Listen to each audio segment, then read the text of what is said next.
The AI bubble is about to get a lot worse. JP Morgan expects the Federal Reserve to cut the interest rates twice this year and one more time next year.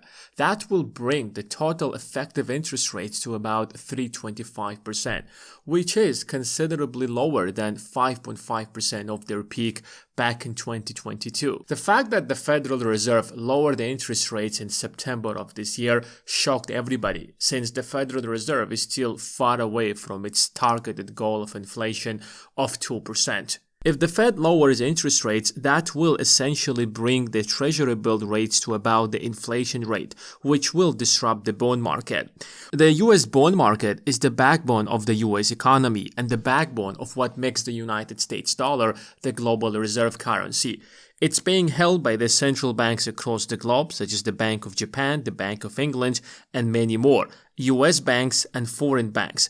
And the only reason that these banks across the globe are holding so much US dollars is that these US dollars are not in cash, but rather US treasury bills, which means that they are earning interest because they hold these treasury bills. And that's why a lot of commercial banks and central banks, instead of holding a lot of gold, they would rather hold US treasury bills, since they are earning an interest that is higher than the real inflation rate, which means that we're consistently making money.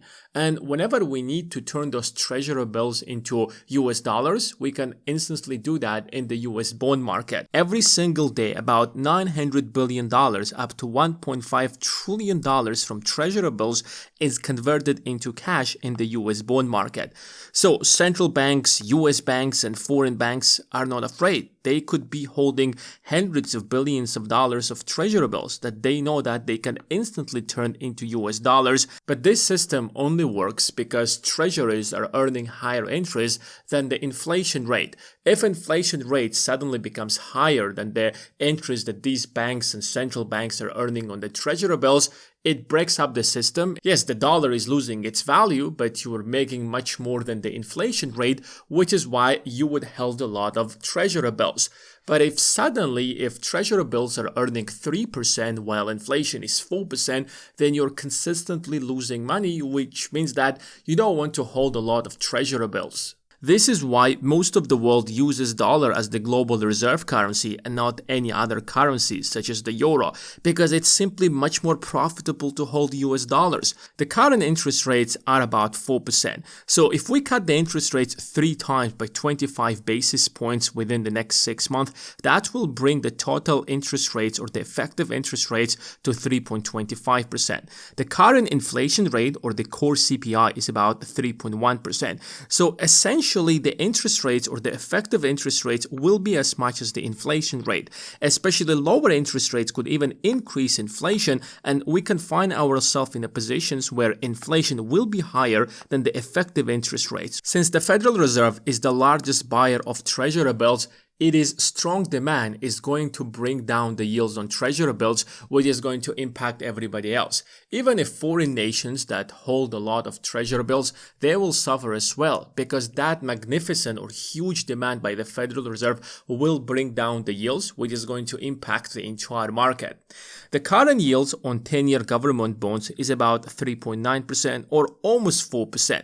But if you look at short-term treasury bills, such as 2-year treasury bills, they're about 3.5%. The difference between the real inflation, the core CPI, and the yields on the government bonds is already very small. And by lowering interest rates, it is going to turn the entire dynamic upside down, which means that holding treasury bills is going to be extremely unprofitable, especially in the long run. Banks don't have the option to completely get rid of their government bonds, because if you're a bank, you must have a considerable amount of treasury bills. However, investors who can get rid of their treasury bills will most likely do that, because you can get far more money in the stock market than losing money with treasury bills, which is why there is a probability that more money will be flowing from the bond market into the stock market, which is going to make the entire bubble that we have right now a lot worse. The second problem is that the Federal Reserve is taking an untraditional move. Usually, the Federal Reserve hike the interest rates to battle any kind of of bubbles. So if you go back, for example, to 1990s and early 2000s, you can see that when the bubble was forming around this time, the central bank back in 1995 instantly raised the interest rates to 6%. And if that wasn't enough, back in early 2000s, the Federal Reserve hiked the interest rates to about 6.5% to ensure that the dot-com bubble is not going to get a lot bigger.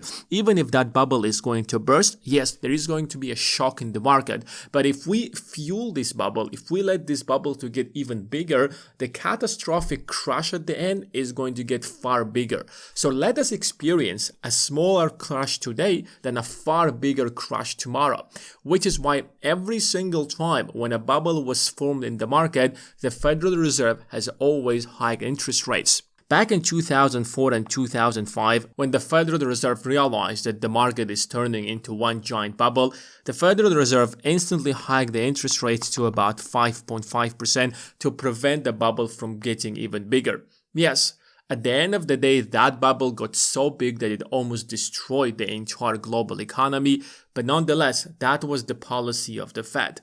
This time, when we're actually experiencing an AI bubble, the Federal Reserve is doing the absolute opposite.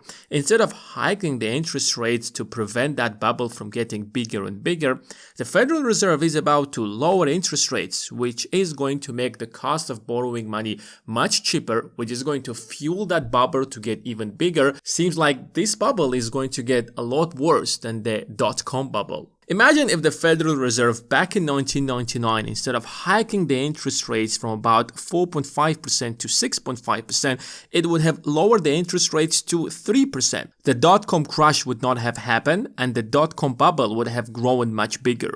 It's also going to have a psychological effect. Imagine if you were an investor in the market and you see that the Federal Reserve is lowering interest rates. Are you going to sell your investments and be much more careful? Or you're anticipating that more money will enter into the market? It is going to make it a lot more cheaper for these corporations to borrow money, which is going to continue fueling their funding, fueling those stock prices. So why sell your stock prices when cheap money is about to enter into the economy? After lower interest rates, there could be a period of quantitative easing. The Fed could stop the quantitative tightening and start throwing more money into the economy. So that psychological effect is going to push more investors to keep investing in the market, creating an even bigger bubble compared to the bubble that we have right now. It seems like Trump has won the feud against the Federal Reserve. Remember when Donald Trump just became the president? Literally, for the first 6 to 7 months of his presidency, he was insulting the chairman of the Fed as much as he could. On the other side, Jay Paul, he was literally standing every single time he's wrong. He's like, look, the economy is very strong, inflation is very high, and we have to do everything possible to bring that inflation down to our targeted 2%. And every single time that Donald Trump would insult him, he's like, no, this is our objective, and we will stay true to our objective. And the Federal Reserve hasn't actually achieved this objective of 2%.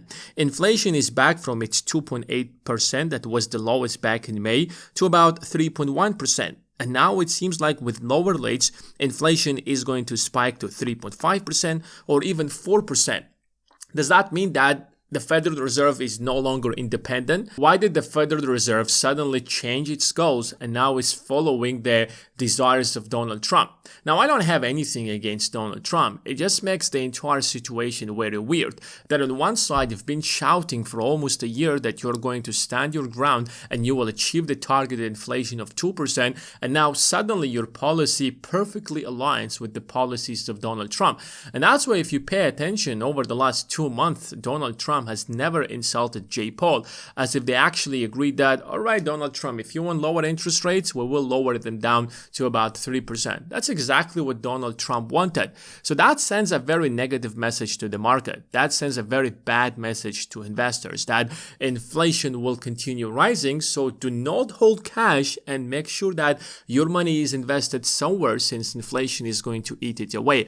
And since the bond market is not providing enough returns, then the only alternative that is left for you is the stock market, which could push the market to get even bigger, or which could push that bubble to get even bigger. I don't think the market has been as complicated as it's today, because if the Fed steps in with its cheap money, yes, it is going to save the market for some time, but that is not going to be for long. However, even if the market crashes later on, it doesn't mean that every single stock is going to suffer.